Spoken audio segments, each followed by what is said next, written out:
Hello, everyone. Welcome to The Reason We Learn. I'm your host, Deb Philman. At The Reason We Learn, we aspire to be part of the solution. The purpose of this show is to take a good, honest, potentially painful look at the way kids are being educated. We know we can do better, and this is where we'll talk about how.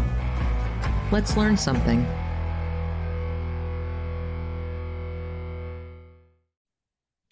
Good afternoon, everyone. Welcome to The Reason We Learn. Thank you for being here. If you're a loyal subscriber, I thank you so much for your support. If you are new to the channel and interested in being part of the solution to our education crisis, I hope you will subscribe to be notified when I make new content or host live shows like this one. Please also like and share this broadcast. It is live, and that way others can benefit from the information we're about to share. If you are listening or watching on the replay, then please put your comments below. It does help the algorithm, and I will do my level best to get back to you if you have questions. Each of these shows is an opportunity to hear from people who are working to improve education in America any way they can. Some are on the inside, some are on the outside, some are parents, some are teachers, some are homeschoolers. Everybody that I bring to the show has a point of view that is oriented towards educating parents and teachers about what we're doing wrong so we can do better. And then ideally, providing some suggestions about how to do that. Today's guest is no exception. I've asked Alvin Lui, president of Courage is a Habit, to join us today to talk about subverting woke ideas in the system. Okay. He's not in the system himself. He's a political refugee from California. He moved his family to the Midwest only to find the same ideologies that ruined his old home are now spreading across the country. So he founded Courage is a Habit as an organization to create tools and strategies for the average parent, school board candidate, and legislator to take action in defending children from indoctrination in K-12. You can follow him on Twitter at Courage is a Habit, and he's come here today to talk to us about his work, and we're going to hash out some of the questions I have for him, and he's going to talk to us about some new initiatives they've got. So with all that in mind, please help me in welcoming Alvin Lui. Hi, Alvin. Hello. Welcome. Thank you so much for joining me today. Thank you. Hey, I love the intro. No, it's not that new. I know you've had it for a little bit, but Yeah, the new rebrand and the intro, it's just awesome. Thanks. I love it. Thank you. Thank you so much. I want people, especially people who are new here, because there are new people coming all the time, to kind of get a feel of what this is about, that I'm not just another, rage streamer who's wants to, I mean, I have my Sunday show. I do my fair share of ranting, but I try to confine the hardcore rant to like once a week. So we really try to focus on solutions. Right. And that's kind of why I wanted you to come, because I bring up Courage is a Habit all the time. I think that my loyal subscribers, my locals members already know. And sometimes I say it wrong. I get so animated and so excited to refer them. Yeah. I say other like Courage isn't a habit. I get all kinds of goofy things that come out of my mouth, but it's Courage is a Habit. Yes. And for those who are unfamiliar, I'm going to go ahead and bring it up because I want people to see what we're talking about real quick. Because who knows, there might be people who haven't visited and they really need to. So this is what we're talking about here. This is Alvin's baby, and my little hellion. And it is it's a .org. There's also a link tree, so you can access it easily on your phone. But what you have produced here are a whole bunch of downloadables. You've got some links to things. There are some PDFs. There's some like opt-out forms. There's some really cute, and I showed one on the channel. The little cartoon story of Be Like Bill. Be Like Bill. You read the whole thing like a story time. And it was awesome. Yeah, if you guys haven't seen this, The Anatomy of a Social Contagion, this explains, like, using a wonderful analogy, how this happens, how we get from these like stages with this woke stuff. And it doesn't matter whether we're talking about CRT, sex ed and the trans, gender ideology, or SEL. It kind of doesn't matter. Right. These are the phases that people get worked through to where they sort of, one day you wake up and the school is transformed, the community is transformed, the culture is transformed. So, but let's back up a bit and talk a bit about, you mentioned that you're a refugee. Yes. And, you saw it happening in the Midwest, but what was there any event or something that made you say, I got to do something? Yeah, just like in California, it started in the schools. It's just that when it was in California, we didn't know it until it was hindsight. They went after Right. the Right. colleges, academia, and then they went down to K through 12. So in a lot of ways, what's happening in the country today, it's a lot more efficient than what happened in California. And you can say California was a testing ground for all this. I always say that the closest thing to a crystal ball that anybody's going to have is look at California. Yeah. I used to say that if you don't bounce all this ideology that slowly creeps into a community and a state, you will turn into California in 10 years. Right. Today, I would say more like 5 or 6, 7 years. If Uh, that, it if keeps it keeps getting, accelerating. yeah. If you ask me Yeah, next year, I might give you a different answer on that. But exactly. Right. so in Indiana, just like a lot of the people, and I think people who follow you, you probably hear the blue state, red state, Oh yeah, that thing. doesn't even work It anymore. doesn't matter anymore. No. It doesn't matter anymore because the blueprint's the same way. They go after your children the same way. So what I saw in Indiana, that was that people that, unless you're from like a California, you will never know it because it looks so subtle, is that they Right. took over the positions that nobody cared about. Right. School board, or even less than that. These foundations, these education foundations, these committees Right. where nobody applies for it. And what I call them is we call them splinter cells. They get in, they don't make a lot of noise, because of the mistake that a lot of parents make is like, oh, they're so loud. This is the transgender cult, the CRT pushers, the SEL. They're so loud about it. They're loud now because they've already saturated the community in your schools. Right. But when they were starting to infiltrate your community, they weren't loud at all. They were very nice and submissive, and we just want to help, and we're just trying to make people feel safe. And then you just say, oh, sure, or you just ignore them. And so what I saw in Indiana was that a lot of these institutions were already taken over. It was already done by the time I got here. So, and you can't see that. There's nothing you can search on. It's very difficult to find it because it's so subtle. But when I was here, then I started to realize like a lot of the stuff was already been here. But more importantly, I saw a lot of the same rhetoric that I heard in California that I remember, 20 years ago. It won't happen here. It's just fear mongering. It's conspiracy theorists. And then what I saw a lot of in Indiana that was a little less of in California was a huge, what I call white guilt-ridden people who did not know what they're asking for because they have this white guilt. They've been trained. It doesn't matter how radical it is. If they're white, if they say it's white privilege, they'll go for it. And when I saw that, I started to realize like how ill-prepared states like Indiana is, because they won't know what hit them. Now, unfortunately, now in the 2.5 years I've been here, all the things that I was talking about, unfortunately, came to fruition faster than I had even predicted, which was actually kind of a sad thing to be right about. But the good news is, and again, I always try to leave things, as a positive as well, is that because the people who are very kind-hearted people was easily duped because they don't know, the opponents here are also equally as inexperienced. So the opponents that I found here they're pretty harmless. They don't know how to fight.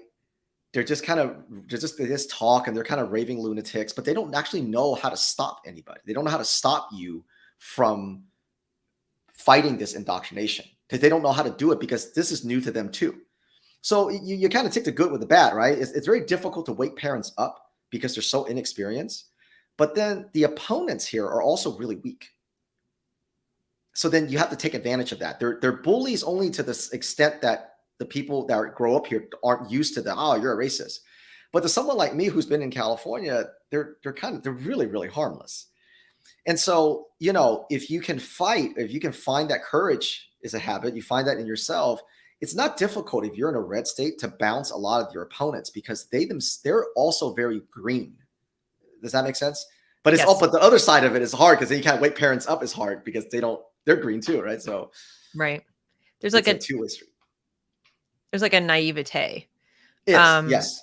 Yes. And I think what I've noticed is the people on the left, the people who from top down, Mm-hmm. who designed a lot of these programs and Mm-hmm. are pushing these ideologies, are really quite brilliant. I hate to They compliment are. them, but they're quite brilliant rhetoricians, or whatever you want to call them, there in terms of their use of rhetoric, they have, just take a look at Black Lives Matter, for Mhm. example. Mhm. How do you oppose something that's called Black Lives Matter without Right. sounding like you're saying it doesn't matter, right? That's Well, the right. same Oh, it's this yeah. the same Yeah. holds true for something called diversity, equity, and inclusion. The same holds true for social emotional learning. Yeah. They come up with names for things that put people sort of, up against it. Like, I now have to justify being against a thing that is ostensibly good by definition. The word people hear the words, or Mhm. they hear what the words are supposed to refer to, even if that Mhm. doesn't translate into actions. And they're like, well, how do I oppose something that's like, health and wellness for everyone, Yeah. whole child, whole learning, Whole like all yeah. these Yeah. terms sound so great. And so what I think is great about what you're doing is you are taking those words, Mhm. you're sort of taking what they're saying at face value, Yeah. and then you're juxtaposing it against what it translates to in Right. action, like what Right. is actually happening, so Right. people can begin to understand Yeah. that if I don't understand the terminology they're using, Yeah.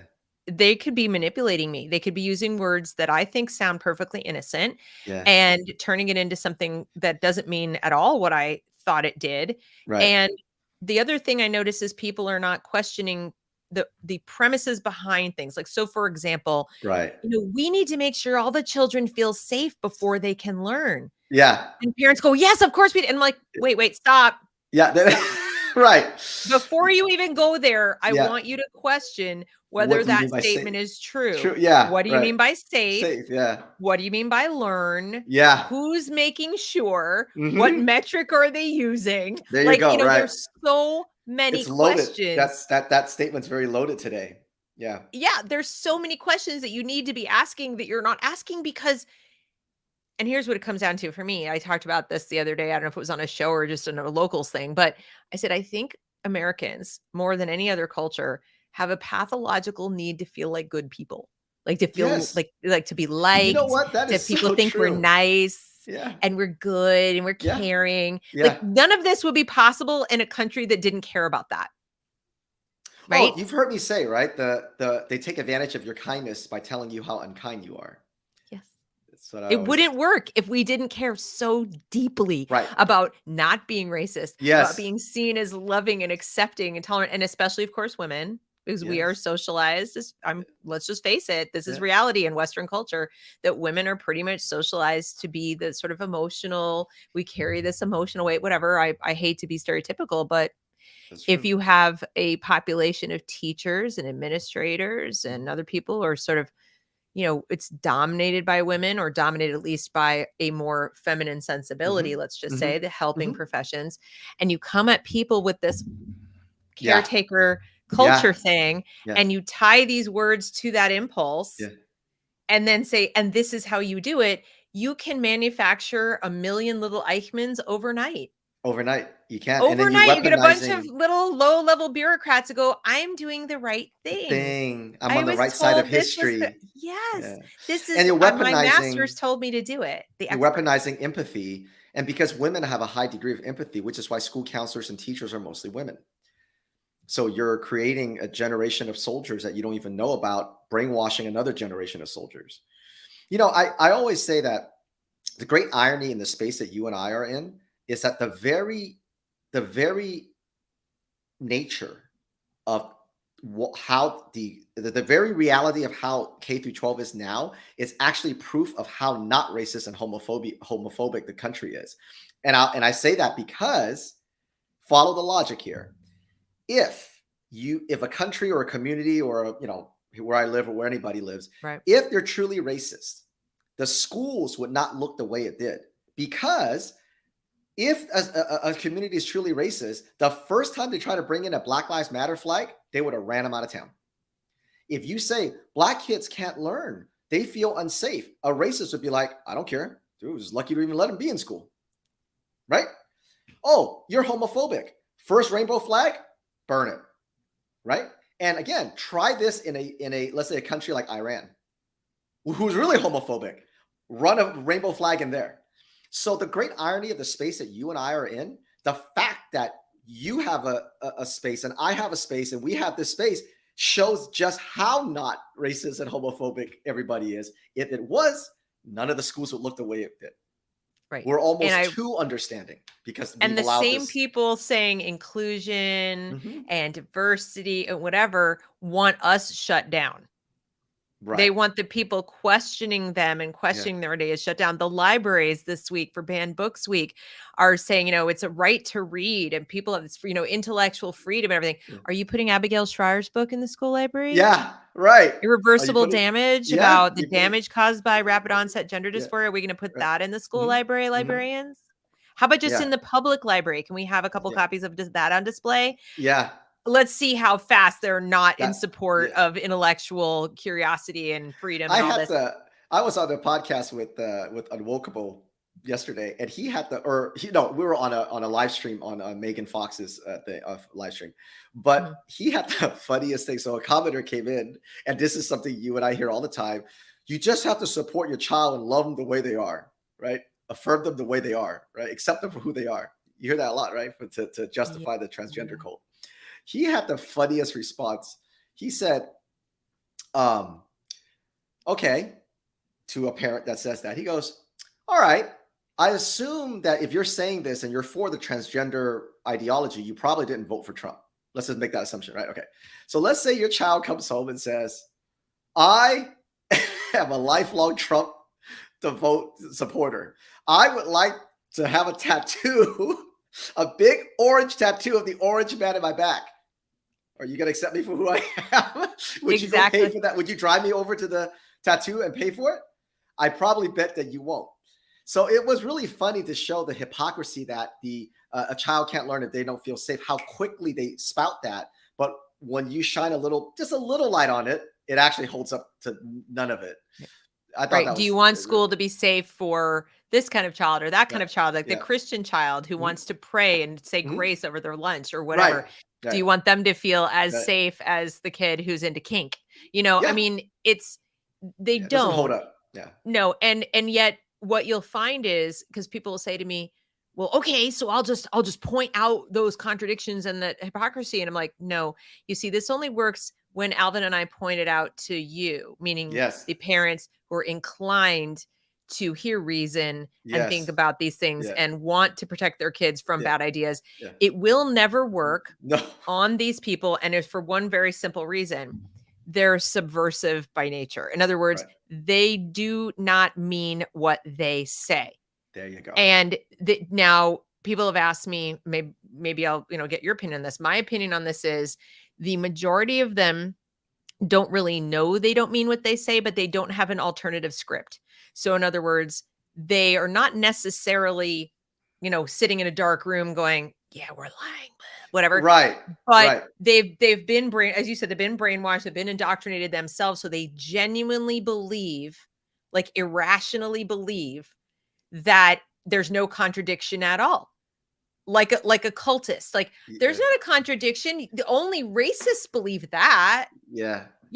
So I'm not being tolerant. Why should I tolerate a racist? Why should I tolerate a Trump supporter? That's a fascist, Nazi, evil person. Oh my God. That tolerating your son would mean like tolerating someone who makes all the other students unsafe. Like they have replaced James Lindsay talks about this. You have a pseudo logic to go with your pseudo reality.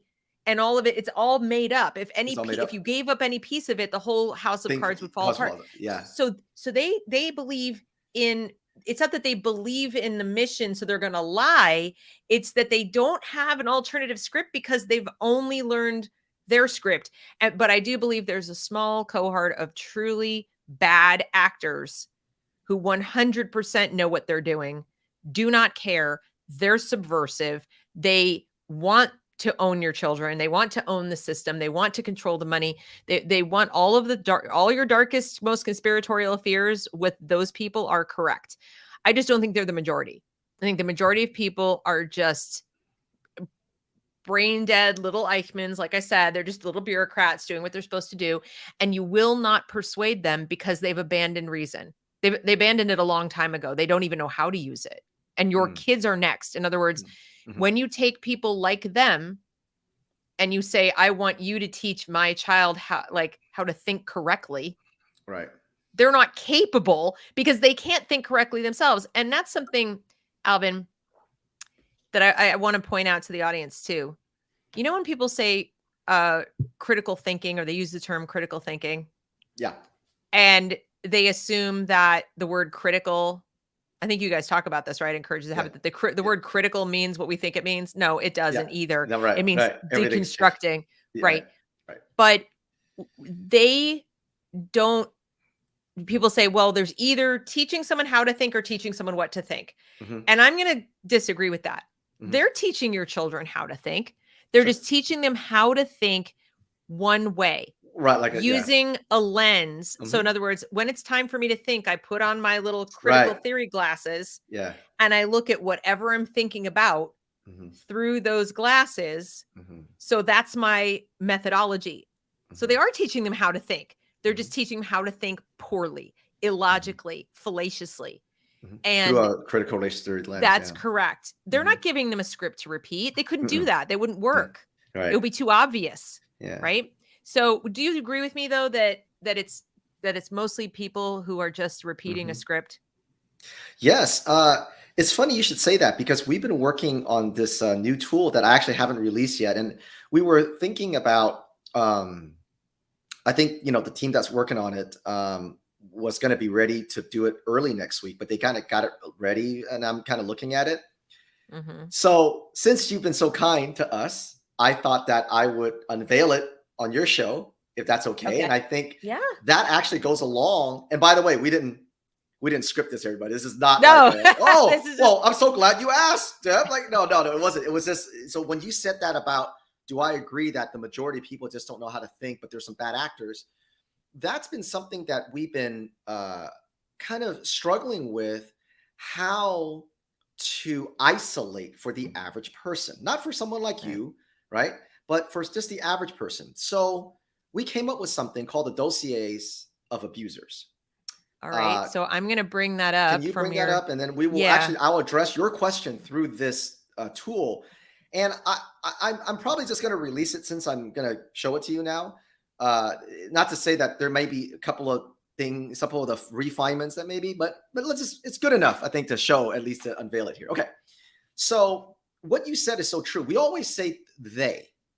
Right. They're like this, someone like that. And it's very difficult, because when you say they or leftist or woke, we're kind of talking about a little bit of a group here. So I wanted to break it down for people. Okay. So we go back up a little bit, and I'll just use the characters here. So we basically got it down to these 5 groups. So what you talked about was, you talked about 2 of these 5, essentially, in what you just said there. So I agree with it, right?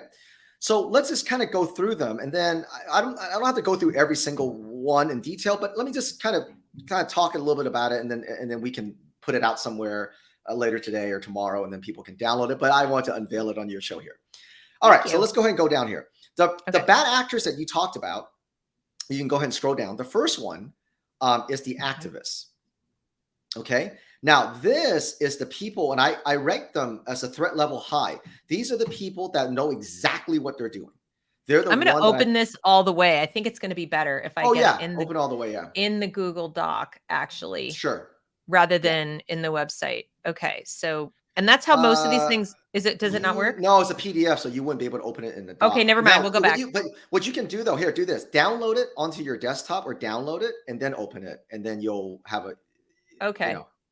It'll be easier if you just so we'll do that. But that's how these things work, you guys. And then I got to share a different screen. Hold on a second. Yeah. They work in terms of being, Courage is a Habit has these great, downloadables and stuff. But I just think it's better this way. Yes. You don't have all the extraneous browser. So let's go ahead and scroll down a little bit. So the activist is the bad actor that you're talking about. These are the people who know exactly what they're doing. They make it a lifelong mission to circumvent and to dismantle America from the inside. They believe in critical race theory. They believe in sexualizing your kids as young as possible. They get into these, what I talked about earlier, the splinter cells. They get in to these foundations and these groups, and they give money to all these smaller foundations that are highly political, highly leftist. And they're in your city council, they're in your local government. And these are the activists, some big, some small, but they know exactly what they're doing. They hate America. They hate the family, anything excellent, the individualism, pulling yourself up by the bootstraps, anything that makes you successful and independent, they hate. Okay. Now, these people are very dangerous because they don't give a shit what you think or what you say. You cannot compromise with them. You cannot play defense. You have to be at offense at all times.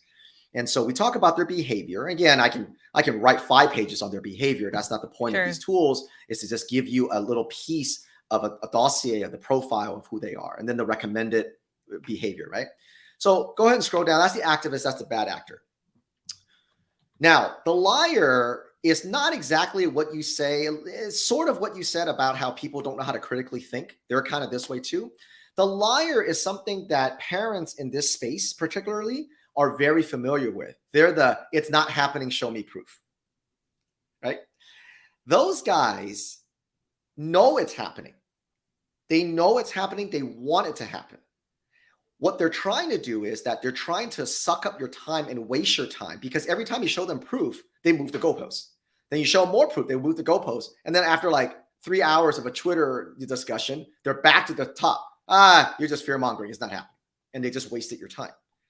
So it's very, their threat level is medium only to the extent if you don't know you're dealing with a liar. Mm-hmm. If you know and you ignore them, you just give them proof and just go, you're not serious. Then their threat level is low.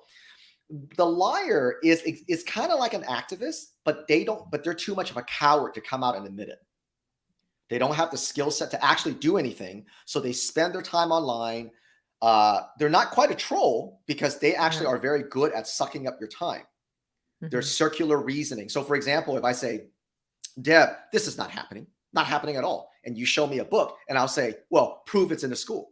And then you say it's in these schools. Well, show me a screenshot. Did you look at every school in that district? Yeah, I mean, it's that kind of idea, right? The mistake that parents make is that they believe the liar is honestly asking for proof. And that's right. And what's really sad is I've seen a lot of parents, or maybe they're lying about this, people who claim to be fans of my channel, who claim to be parents who want help. And they'll say, like, I'm worried about these things, but I just don't believe this. And I don't believe that. And I don't believe the other. And they come and write to me and ask for help. And initially I kind of got sucked into trying to send them things, and I would get back answers, not quite this hostile, but more along the lines of, well, I'm watching and I think it's fine. And I think you're being a little extreme and you really need to stop pushing people to blah, blah, blah, and you're scaring people and this and that. And it's like a weird version of this, but I think they might be fake. Yeah, so on my last show on Sunday, I just called out these people and I said, I'm not doing it anymore. They're not, like, if you ask me for proof, I'm not even answering you. They're not genuine because, and I'll tell you why. Today, there's so much proof out there that you can find it like that if you want to. Yeah, it's you don't out need to there. It is so much proof. It's too much proof. Actually, it's not even show me proof. It's just every day, right? So anyway, so we talk about threat level, behavior recommendation. All right, so that's the liar. The next one is more of what you're talking about earlier, the people who don't know how to critically think. These are the avatars, the I stand with, the lately I support the current thing people. Yeah. Okay, those people are the ones you're talking about. You can literally say, if you go and eat dog shit, then racism will end. They're out there eating dog shit, right? That's those kind of people. As long as you say that eating dog shit is going to help you with your white privilege and your white guilt, they're out there doing it, right? I stand with undocumented Americans just over there. Over there. Not in my community. Like, you're so mean. Yes, there's a sign that says immigrants welcome here, but not like here. I mean, immigrants welcome here, but not here. Just here in the general. Those people, right? Yeah. Exactly. Yeah. So they're not the activists, they're just kind of the dumb, useful idiots that's just falls for everything. The I stand with. Okay. So that's the avatar. Generally speaking, their threat level is very low because they don't do anything. past, maybe filling out There's some, just a lot of them. but there's a lot of them. And that's why I said their threat level is low. What did I say? They only act in a group. I said they only act in a group. But they're very quick to run to these people. Yes. So what I've noticed, if you're a parent in a school, and chances are very high, like I'd say probably better than 80% that your child's teacher is one of these. Probably. Okay? And if you go, been there, done that, if you go and say, I'm really concerned about this English assignment, it seems like you're stereotyping and grouping people as groups and representative of groups and not treating them as individuals. And I'm very concerned, teacher. And they're like, we need to have a meeting with the school director. Yeah. We can't have this conversation unless it's like in a group. So they immediately get back go and grab their boss, or they grab their team leader, or grab somebody else, principal, somebody, vice principal. If they've got to outnumber you, or they will not engage. They cannot by themselves. In a lot of ways, these avatar people, if you kind of have a beer or coffee with them by themselves, you actually could talk to them. They're not activists. They're just so all emotions, all white guilt. It's not always white guilt, but that kind of idea, right? They're just very afraid that people is going to call them whatever the name, right? So they're the I stand with people, right? They're the ones that wear 1 mask, 2 masks, 3 masks, not enough masks. It doesn't matter, right? No matter how stupid it is, a mask and a shield. Those guys. That's those guys, right? Walking by themselves. Those people.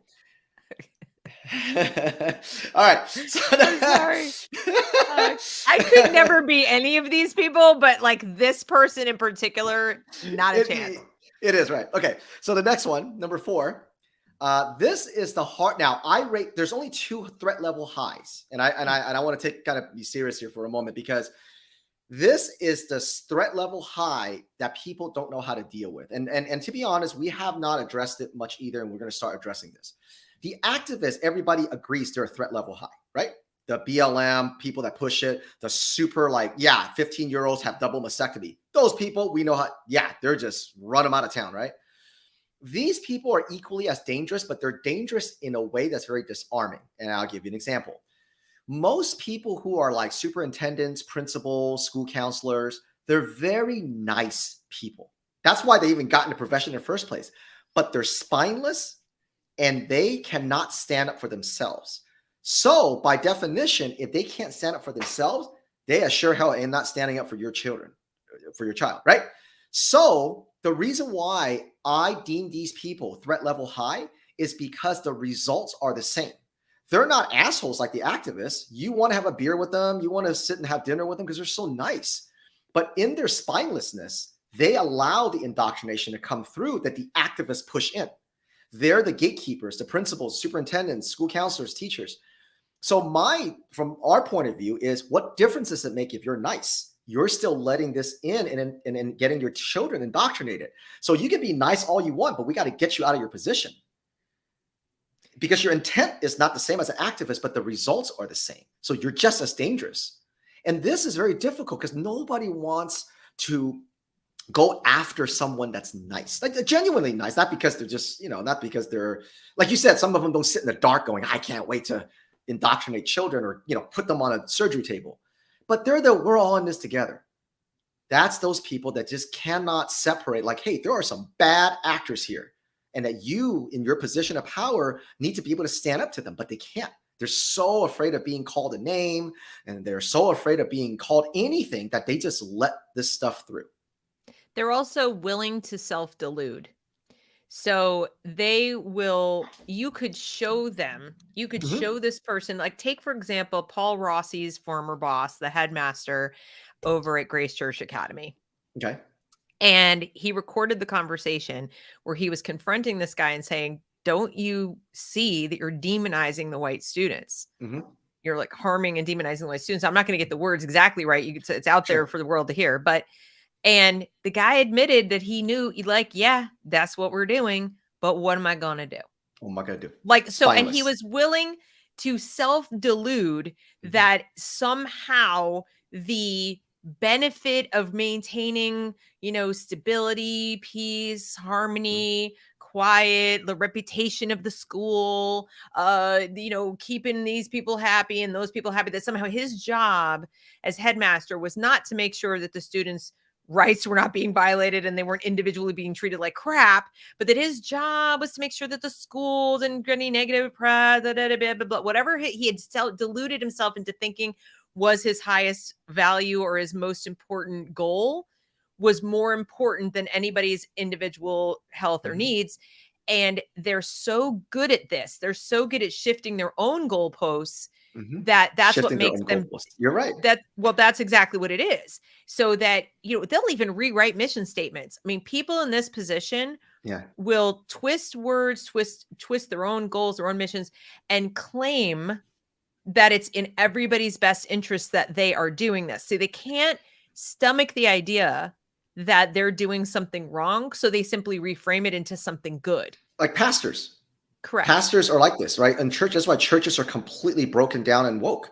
They'll twist themselves into knots and say, oh, the Bible agrees with this. And you're like, the Bible agrees with 15-year-olds getting double mastectomies? Well, it's just that kind of idea, right? Pastors, anybody in a position of power or position of influence will talk a big game until the activists come a calling and they become these guys, spineless. Okay, so that's spineless. And then the last one is we all know them. The last one probably doesn't need much explanation there.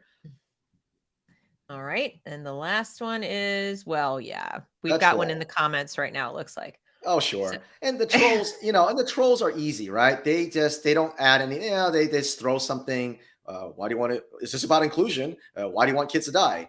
And it's something, either personal or straw man or whatever. And those are very easy to spot. They don't have anything.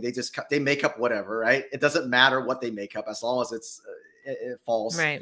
And so those people, I think a lot of people think that you can come back snappy with them, some kind of comeback, right? Or like prove it, or I'm not, and it doesn't matter what you say, because once you respond, they already got their win. Because that's right. Because they're bottom feeders, right? These guys are bottom feeders. These are just the they understand that we're outfunded, we're outmanned, we're out, like when I say we, people who are fighting these ideas. 100%. Okay. And so if they can take us off task for 1 minute, they win. It's like that's 1 minute that we don't have. Every minute that we put towards trying to educate people and trying to give them, a different way to look at this. Now, ultimately, people are going to believe what they believe. We can't force anyone to agree with us, right? We could just put out a different point of view. But if they can just distract us for a single minute, they win. Yeah, because parents have already such limited resources, because let's face it, no parent wants to be doing this. And I guess the fact that parents didn't is probably why we're in this position. Okay. But you'd rather be doing other things with your kids, with your family, with your friends, your hobbies, right? And we all have hobbies, right? And we all have to give up a lot of hobbies, and it sucks, right? But the point is that because your resources are already so limited, every hour or 30 minutes that you're spending on a troll or a liar, it's 30 minutes that you could be on a phone or a text with a parent and say, hey, did you check out Deb's last episode? She covered this. Go, watch that, right? Or hey, she covered this maybe you don't have time to watch the whole thing, but if you go on the 15-minute mark to the 25-minute mark, she talked about this, I think it'll help. That 30-minute is so much more productive and valuable to your fight than to spend 30 minutes with these guys, because they're bottom feeders, right? They don't have any power. They don't know how to stop you, right? I have trolls all the time. I have trolls all day long. There's nothing they can do to stop me, right? They're completely powerless. So why do I care? Because nothing they say is true or important. They can't stop anything that I'm doing or what you're doing or what, my team's doing, nothing, right? So I'd rather spend 30 minutes talking to, bouncing ideas with you than to do that, right? So anyway, summary at the end, just some final thoughts. This is really important. I want to highlight this. Oh, okay. Guys, the reason it's called, abuse, like how to identify abuser, we're serious. Yeah. When this is not hyperbole.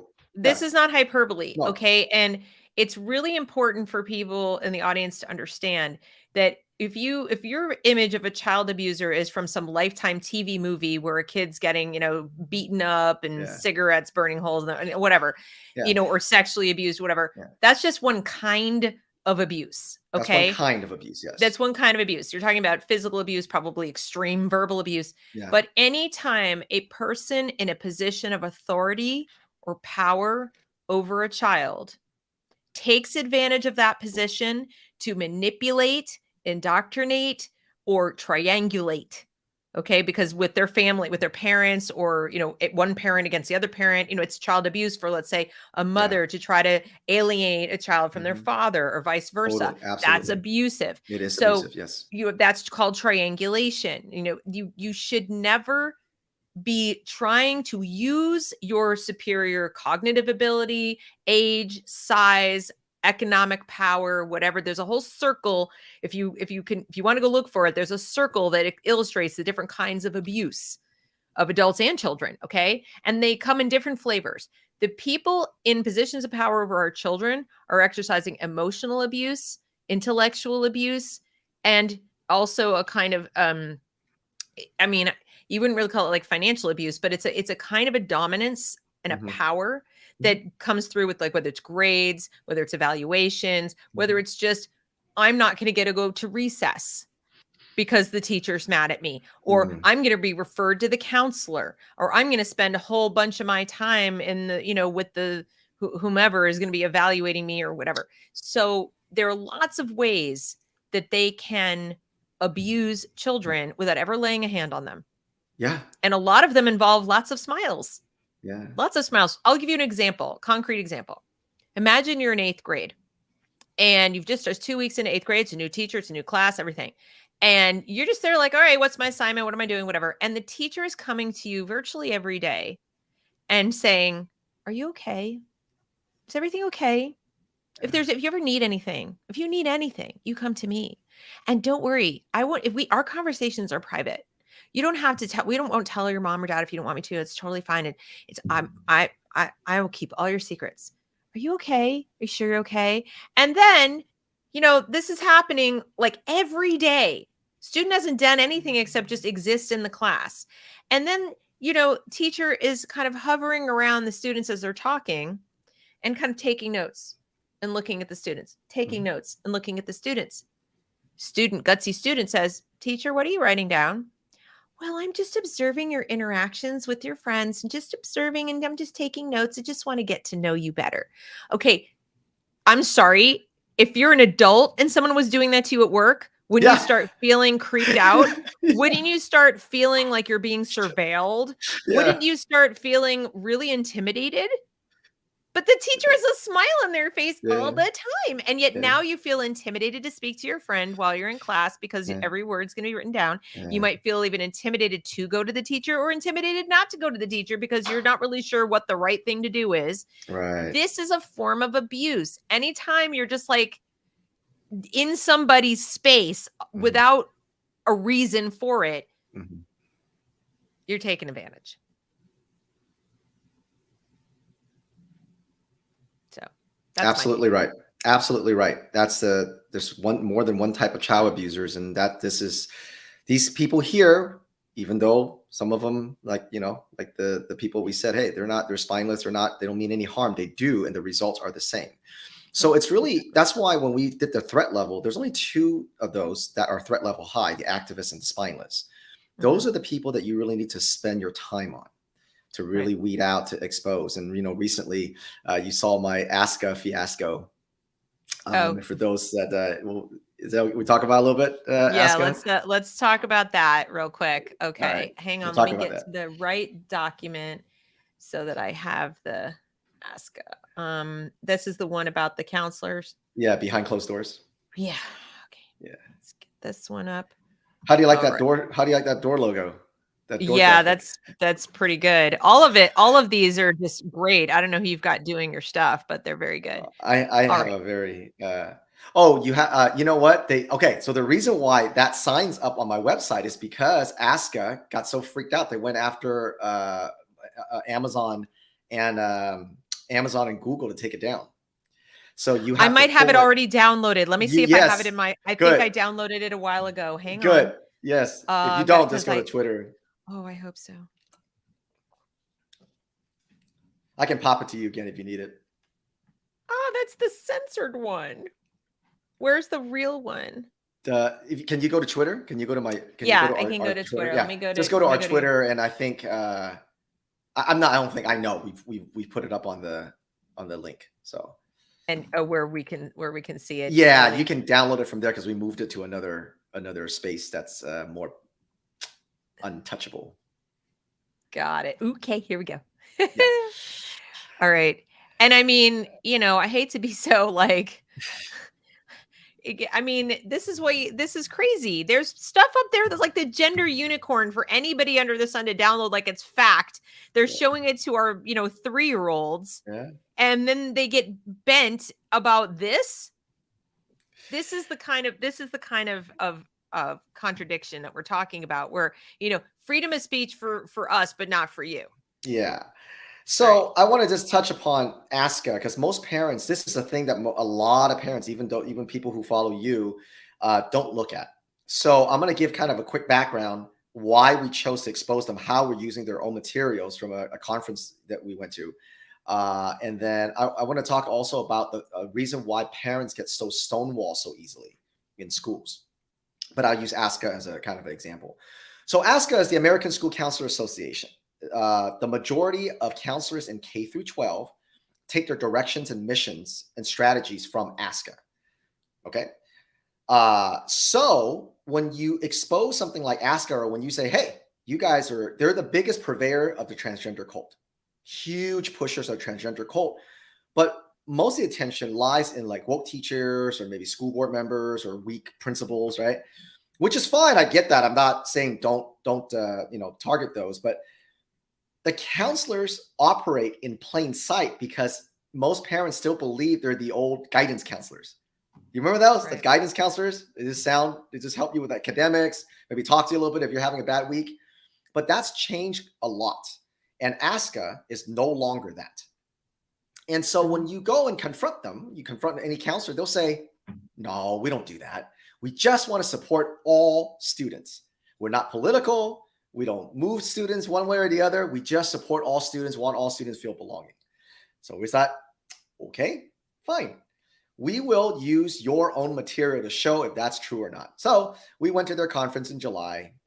It was called No Limits, which, can I just stop for a second and say, what an obtuse way to name your conference, No Limits, when you're around children. That's right. No limits. Next year is probably going to be no boundaries.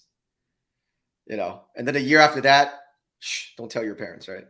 So anyway, if you scroll down a little bit, they have to, we don't do this. We don't indoctrinate or willfully transition students. We want nothing more in this world than to help and support students. Joe Cook, executive director, right? So we go, all right, well, let's see if that's true or not. So there are No Limits conference and just a sampling of their agenda. But I mean, we don't do this, but it's the expectation, not the exception, for school counselors to integrate multiculturalism and social justice perspectives into their work as advocates and leaders. Why? You're a school counselor. You're a school counselor. What does this? You are counseling a child who needs your help. Where does social justice even fit into the conversation? If I go to therapy, yeah, I do not expect my therapist to be doing social justice with me. Right.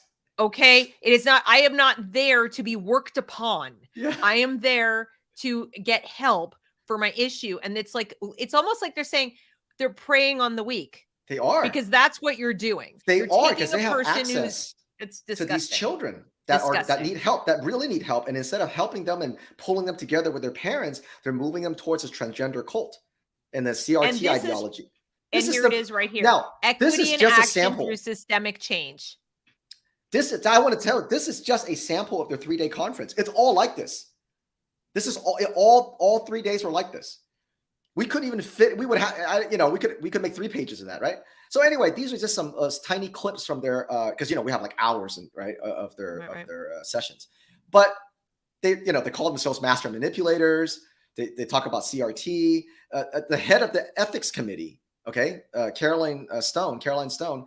She literally told of a story of a counselor taking a girl to get contraceptives because her mother wouldn't allow it. So they took her and they kept it from the mother. This is the head of the ethics committee telling them this and encouraging that, right? So we got again. So we're using their own videos, and then if you scroll down a little bit, we're using just a sampling because we've got parental rights erase children. Yes, they're saying children are being erased by being these people are erasing childhood. Yeah, they're erasing the classification of child. Yeah, if you erase parental rights because you're quote unquote oppresses children, what you're basically saying is we want to erase childhood. We want children to be treated like miniature adults. They're perfectly capable of running their own lives, because how else could the child determine that she is a safe person and mom is not? That's right. How could the child make that determination? Unless they've gone from being people who are supposed to be supporting the parent-child relationship to make sure it's strong. It used to be once upon a time.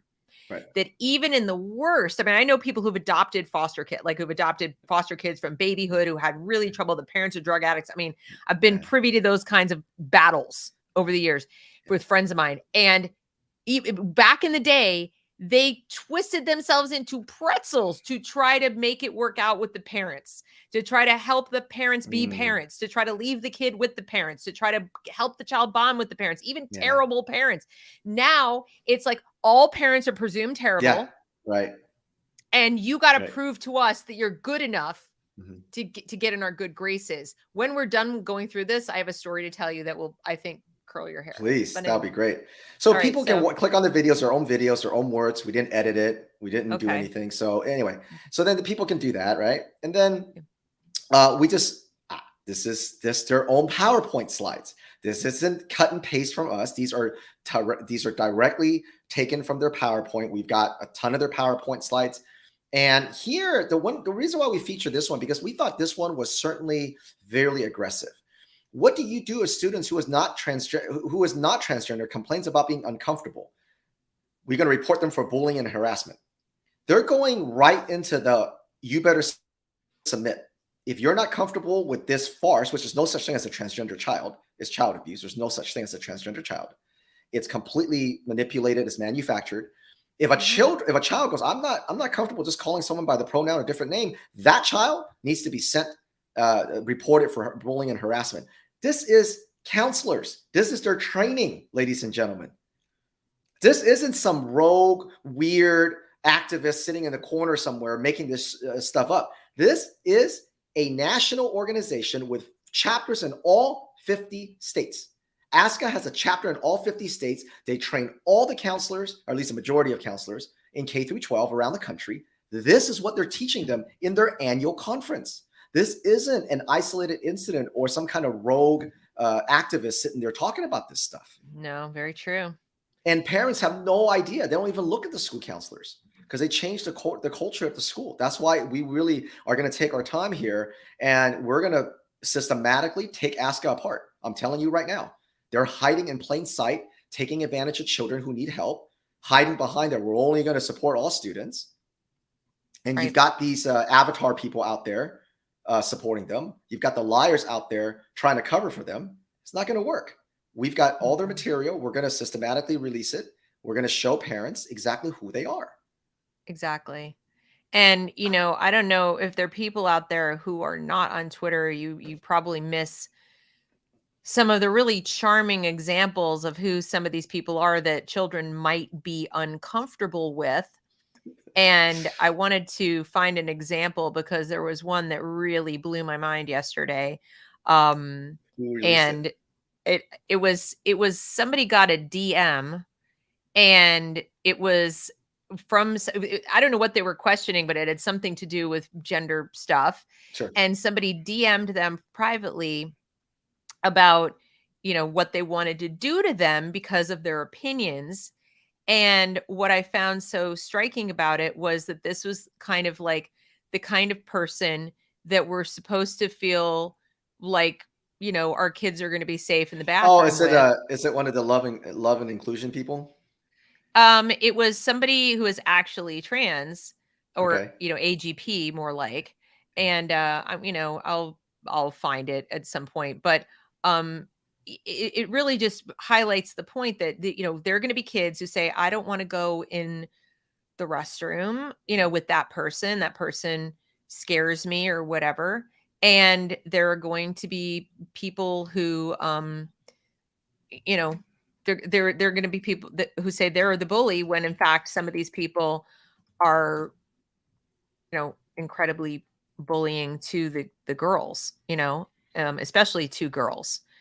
And that's what's concerning. I'll find it. It was, one of those things that like I liked or I commented on it exactly that way. So I would have to find it in my posts, and I post way too often to The dig through your easily get replies. to it. But this, other students need to coexist with them, period.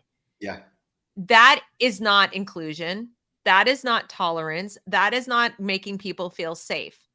We know from Loudoun County that a boy who claimed to be trans, dressed as a girl, went in the girls' restroom and raped a girl. Right. We know there have been many other stories of similar Like situations.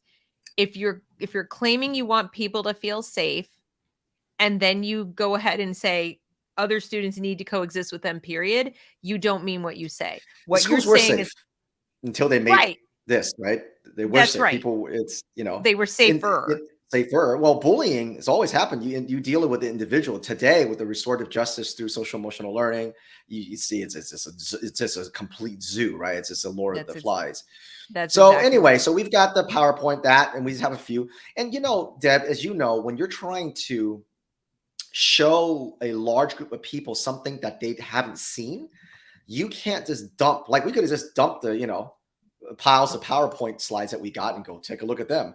And that's not going to work. You have to release it slowly so that people can really absorb what they're reading. They can't absorb 150 slides, right? Exactly. 200 slides, but they can absorb 2 or 3 and really read through and go, am I really reading this right?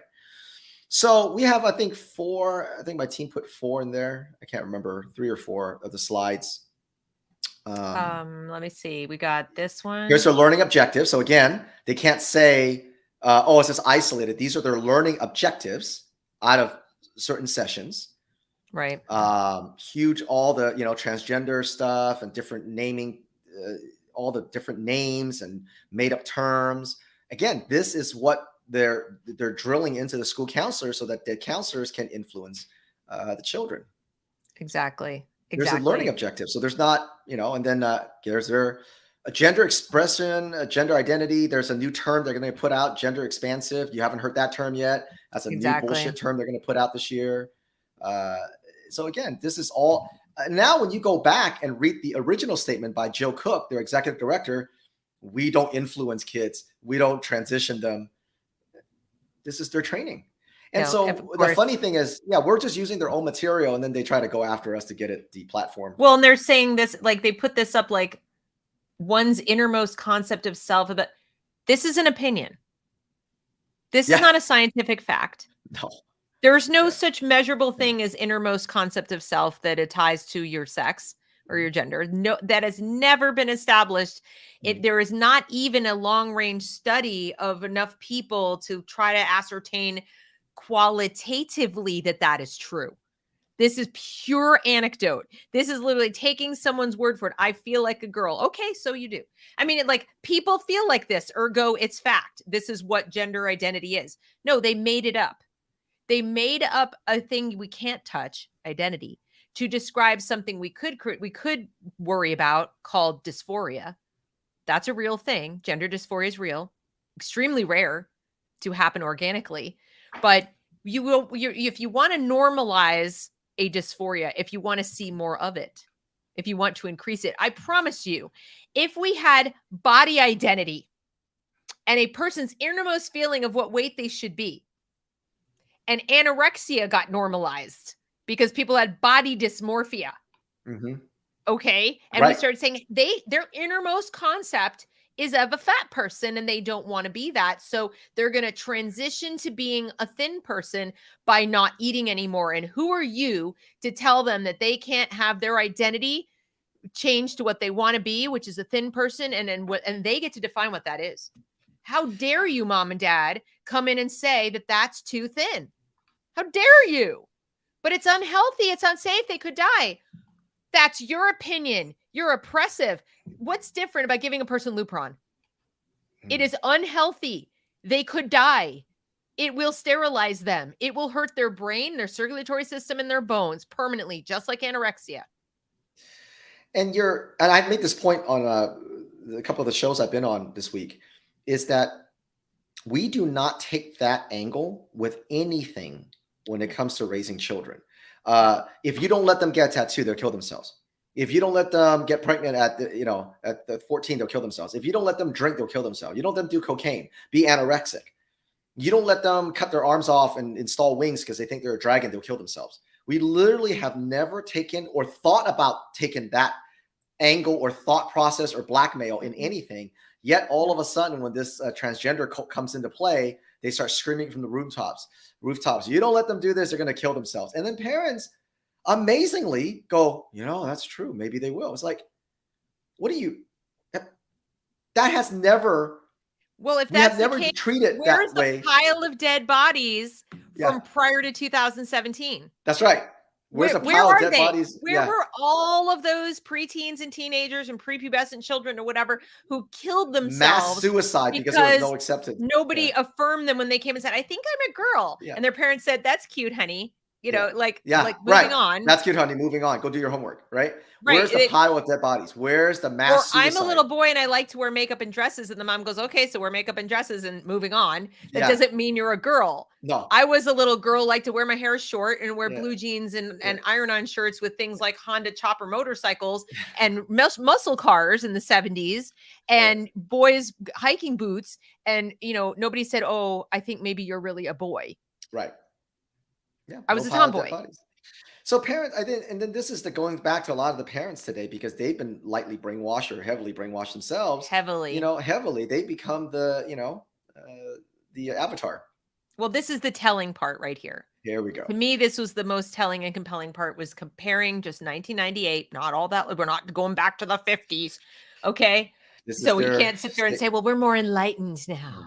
Yeah, 1998. Refrains from consciously encouraging the counselee's acceptance of values, lifestyles, plans, decisions, and beliefs that represent the counselor's personal orientation. This has been the thing for all therapists since forever. That's great, right? That is what you expect. And that's what parents believe. A parent's mind are still in 1998 when it comes to school counselors. And we want to tell them, no, that's not true. But you can't say it loudly and harshly, because the brain kind of breaks, right? You have to kind of show them a bit at a time. You can't show them an hour and a half video. You can't. No. You got to do a couple minutes here. You got to show them the thing. And then you can't. And this is where I think sometimes people in our space, in the effort sometimes to try to prove their point, they edit things out in a way where it doesn't, like, people can go, oh, you took this out of context. The people that are after children give you so many things. There's no need for theatrics. Just give them the thing. Like when I edit those videos, it's the beginning of the story, the end of the story. After that, they just move on to something else. This is not taken out of context. No. And same thing, right? Their own words, their own PowerPoints. Just use their own stuff as is. There's no need to, sometimes you take someone's picture and make it dark and quote them and try to make it look evil. Right. You don't have to. Just exactly the way it is. Don't color correct it. Don't do anything. Just put it out. Well, the big problem, I think, Alvin, is that parents, even when they're like inclined to believe you, like they don't see that you really have a big reason to lie. They don't understand the why of these people. So they'll say, well, why would they want to do this? Well, we've got multiple reasons. I mean, the most mundane of which is money. Okay. We're talking about a multi-billion-dollar business attached to every single one of these ideologies. By the way, SEL is a $7 billion business. You've got it's getting there. Yeah, it will be. But it's getting there fast. Yeah. Right. Huge. You've got the gender care transition. A lifetime of drugs, right? It's a lifetime of drugs, and it's a very shortened lifetime of drugs, because if they stay on these drugs starting as early as they want to put them on, they're likely to having cancer, especially testosterone or estrogen for that matter. I mean, you're looking at cancer any which way. And, not to mention the suicidality of these kids. We don't know what it's going to, in 10 years, if we go by the detransitioners that we have right now, about Yeah. 20,000 of them. If we go Yeah. by their testimony and what they're talking about, their mental health and their feelings of suicidal ideation and things like that, we are looking at a catastrophe in Yeah. about 10 years' time based Yeah. on the 4,000% increase.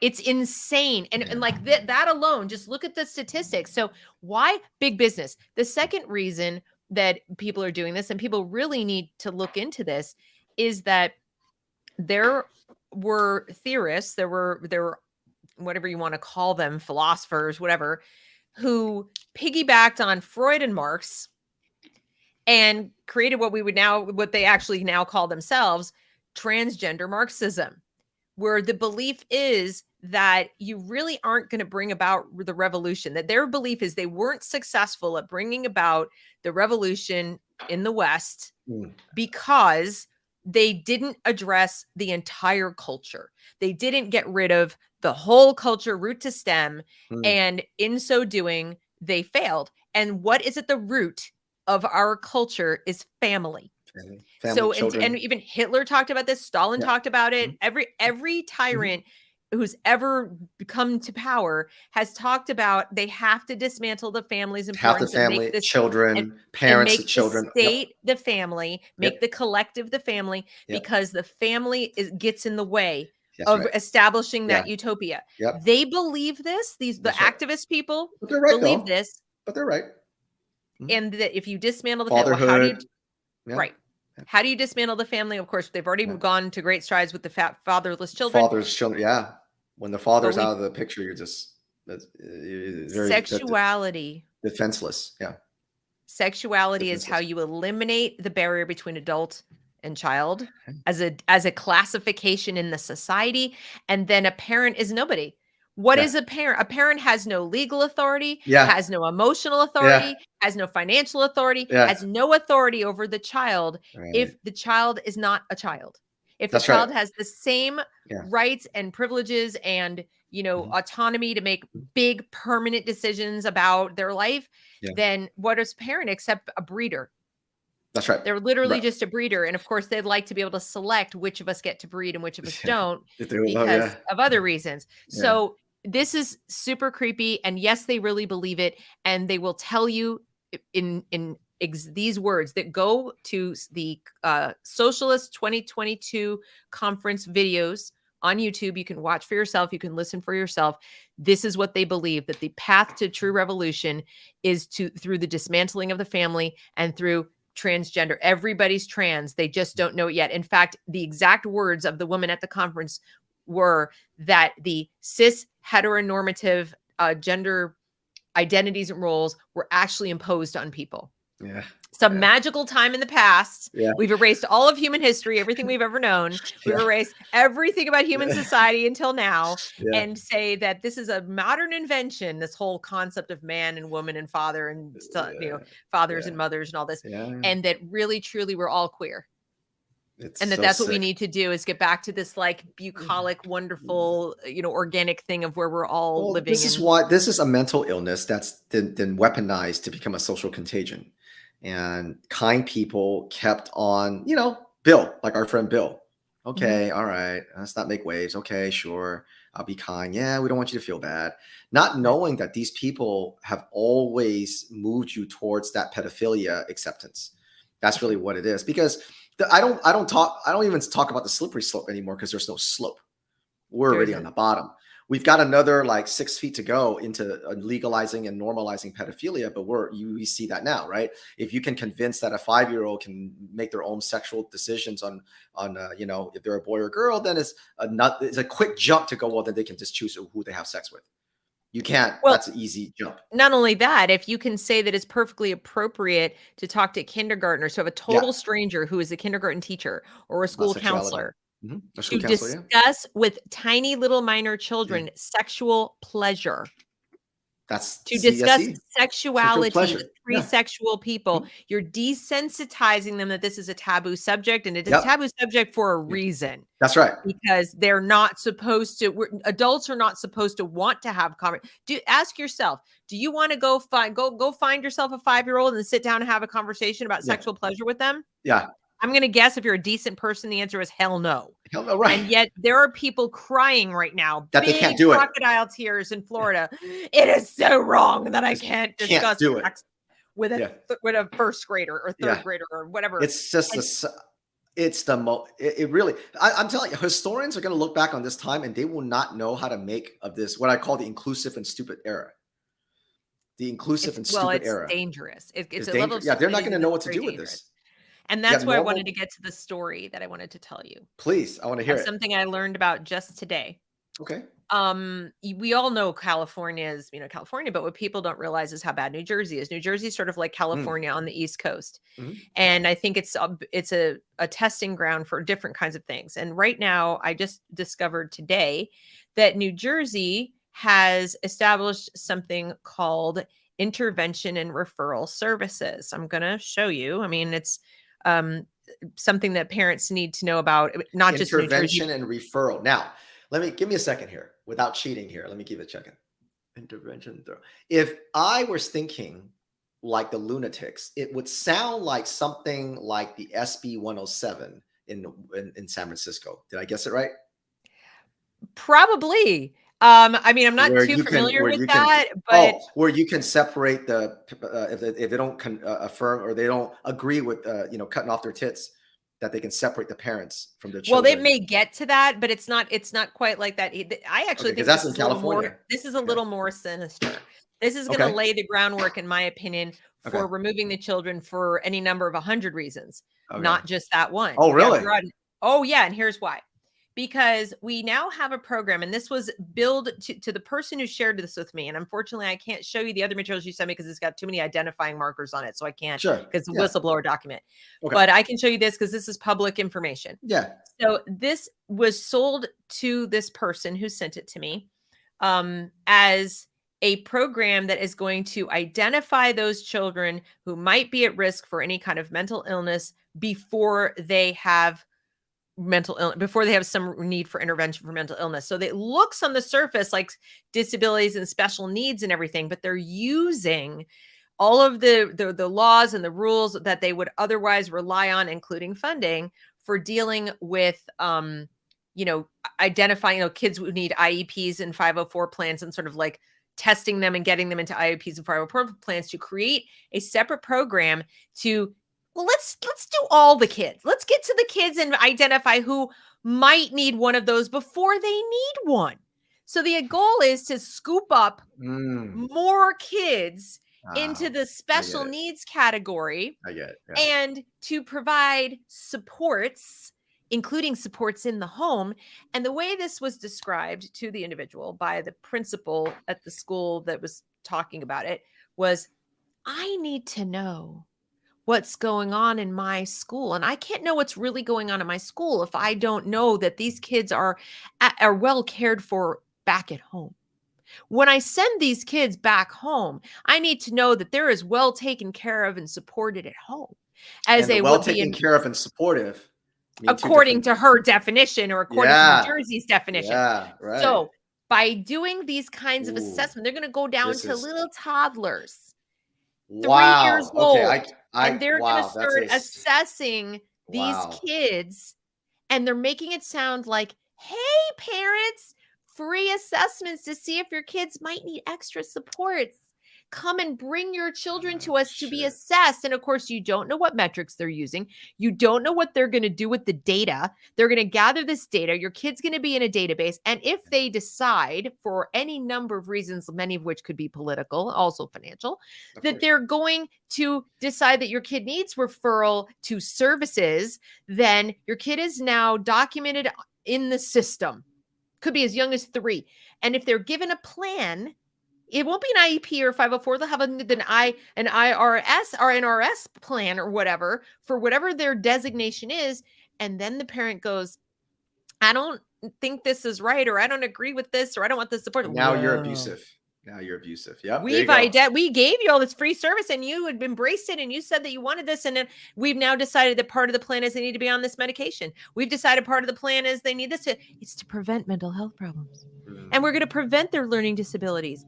They actually believe, and they're getting parents to believe, that you can preempt Like we live in a Minority Report. We Yeah. can preempt mental illness when they're 3. We can preempt learning disabilities when we, the state, we, the experts, can do this. And then guess what's going to happen? No one's going to consider the possibility that their interventions are causing mental illness, Yeah. that their constant surveillance and Yeah. scrutiny and testing and being in the kid's face are causing learning disabilities. It's all going to be back on the parents.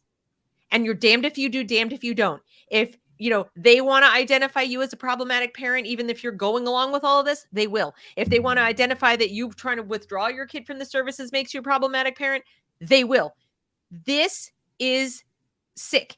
And the next thing that I've heard about this, about the state of New Jersey, in addition to the whole, we need to make sure that they're getting the same care at home or whatever, is that they just hired 5 new, this is in one district, one school, but it's happening all over New Jersey, per school now, up to 5, possibly more new social workers just this year. They set up places called Zen Dens. Yeah, and the Zen Dens, the kids can go to the Zen Den for we have them here safety in Indiana. Yeah, we have them here in Indiana too. Right. Called So Zen Dens, the term just SEL. The term self-care now, the reason they use the term self-care is they're trying to linguistically get parents to buy into the idea that the child has the sense of autonomy over their medical decisions, self-care, that they're the one we rely on to go, I want to go meditate, I want to go do yoga, I'm leaving class to go because I need safety. Okay. And then if the child is like, for self-care, your child has decided that for self-care they need Ritalin, or for self-care they need this. They're trying to desensitize parents to the notion that children shouldn't be doing self-care that involves medication and psychotherapy. That is sinister, because they're going to also tie red flag laws to this. We deem that you cannot exercise your Second Amendment rights because you're this. If you vote a certain way, if you don't have enough anti-racist belief, if you don't believe in, man can be a woman, if you don't believe in that, you have mental health issues. That's correct. And then you're getting that because your parents are abusers. They're abusing you because they're not allowing you to think the right way. Right. So that is how they're going to separate, right. Jennifer's saying that it's connected. She said, ASCII counselors now work as proactive mental health prevention. Before they were radicalized, they were reactive service. That is, and that's what she's absolutely right. Yeah. And I want people to understand that what used to be the 1998, that was the reactive, is like, oh, the student is acting out in class. The student is hiding under the desk. The student is, absent all the time and was depressed and like manifesting symptoms. Yeah. We're going to address it with the school counselor. And it used to be a level of support. Counseling is like a tier 3. Well, it's a tier 2, I think. I think tier 3 is social work, but it's a tier above the teachers. But you only got there individually because you were referred. And many kids were over-referred even then.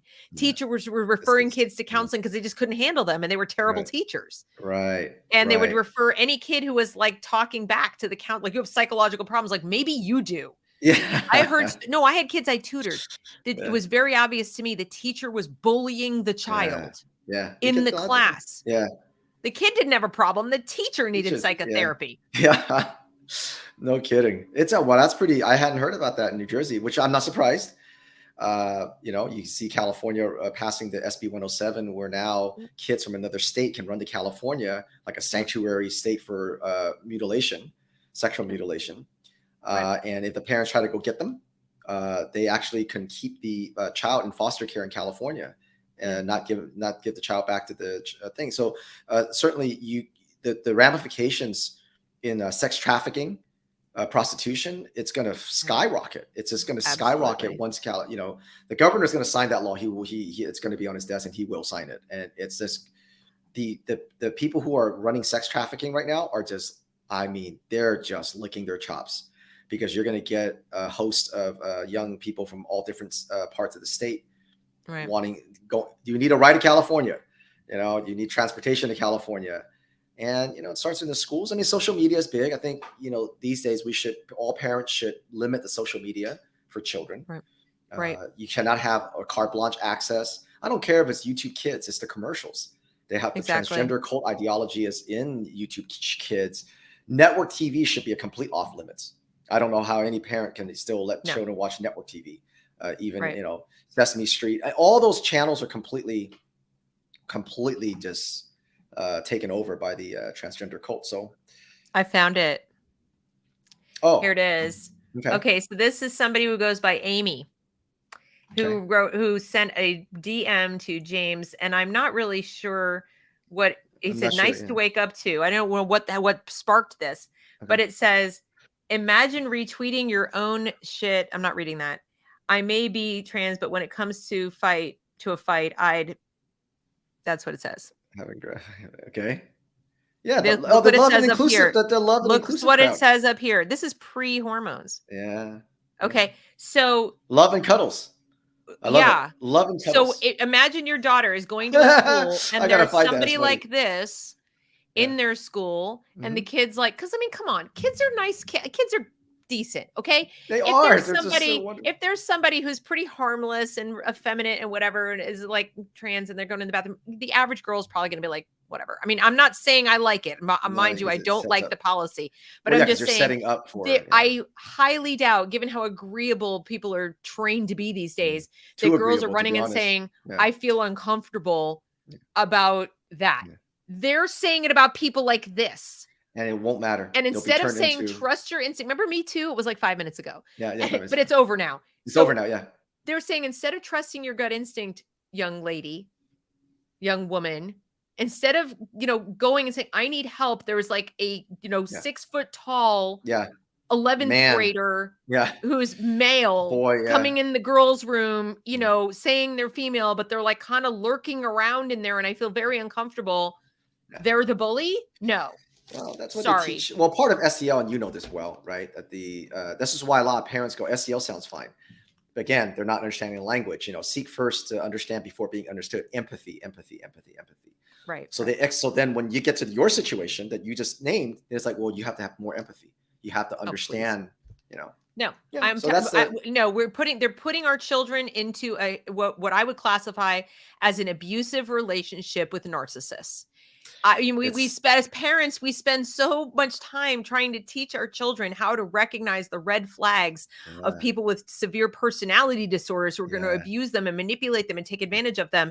And I mean, we don't want to overload them with fear, but we want to teach them about boundaries and how to say no and how to, take care of themselves. And along comes the school and says, no, you're not allowed to do that. Yeah.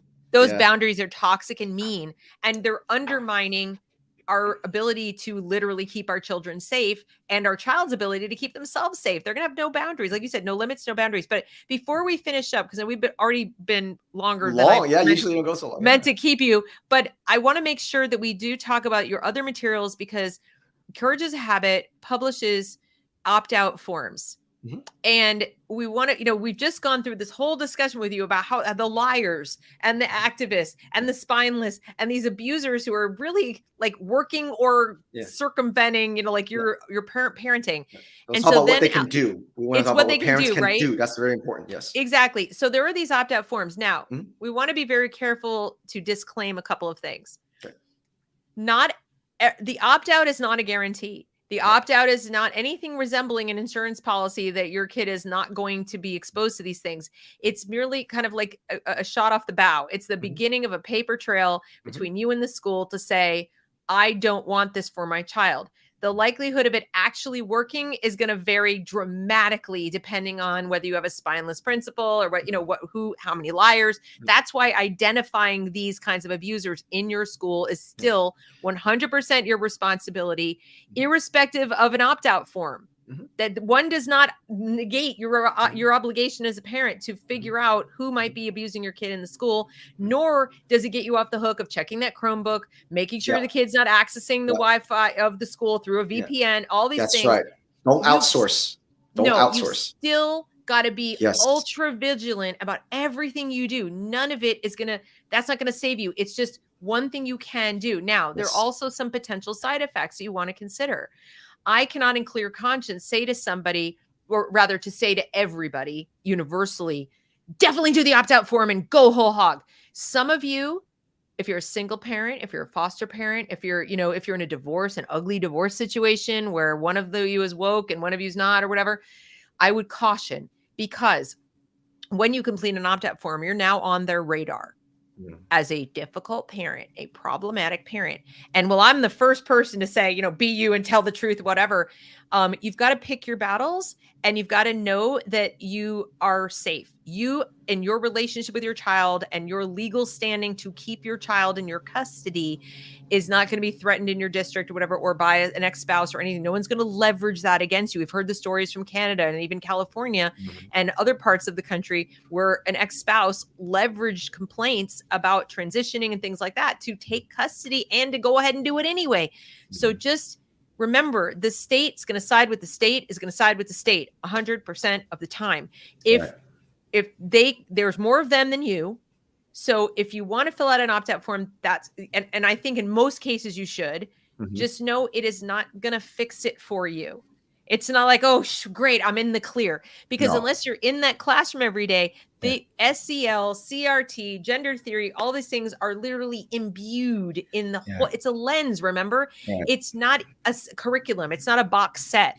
Right. It's the way the teacher talks about the world. It's a worldview. It's a whole cultural shift and a paradigm shift. So the opt-out is just your way of saying, I mean, please contradict me if you disagree with me, Alvin, but it's a way of saying, I disagree. I think it would be good if groups of parents completed opt-outs. Yes. If you can get 10 of you together, okay, or a whole group of you, and show that you are organized in this effort, that none of you approve of this, that is going to be 10 times more powerful than you individually. Than you individually doing it. So taking his materials and sort of socializing it around amongst your friends and your colleagues and the other parents that you think might be, just naive and don't know about it, and go and have private meetings and then and work your way up to this, I think would be better. Somebody in the chat asked about cameras and mics in the classroom. I personally oppose it, and I'll tell you why. Because it's going to be another thing the state is paying for and using and monitoring and so forth. You're going to be surveilling all the children all the time. You're not going to just be surveilling the teacher. And the way these things happen, as we've said, is not as obvious as you think. Right. So who owns the footage? If you have a live piped into people's homes, now you got to sit there and watch it all the time. And, the cameras need maintenance. It's going to cost money. Who's owning the data? And I'm sorry, I personally, as a parent, don't want all the other parents watching my kid all day. All right. So the kids also behave differently when they're on camera and they know they're being surveilled. And I don't want to normalize living in a surveillance state. My kids are already surveilled too much. I do not want them, or anyone's kids for that matter, having to get used to being on camera constantly. That is not how to solve the problem. It's like what you would tell somebody who feels like they got to put their husband under surveillance because he might be cheating.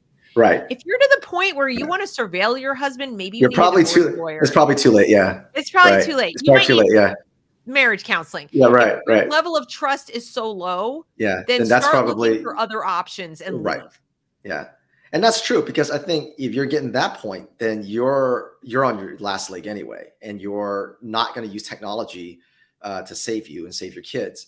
I think that the reason why we got here a lot is that parents have largely taken the easy way out. Tell me what to do, just use technology. And so we've outsourced that responsibility. So now we're here and we continue to try to outsource the responsibility. The opt-out form, there's a couple of different ones, right? We've got the one for the SEL survey. That one's really, really important because, as you know, the surveys are bloodline to SEL. And the way this form is written, our attorney wrote it, that you still have rights on your side for your child not to be surveyed. So you still can exercise that right. Now, like Deb said very correctly, does that mean the school's going to honor it? Nope, doesn't guarantee it. They can go tell you to go pound sand. But I'm going to tell you something that a friend just recently reminded me of. The law is not proactive. That's right. You think the law should protect me. No, the law only protects you when something actually goes wrong. I'll give you an example. You see these, girls that have abusive boyfriends or threatening boyfriends or threatening husbands or whatever. And you go, I want to, file a restraining order.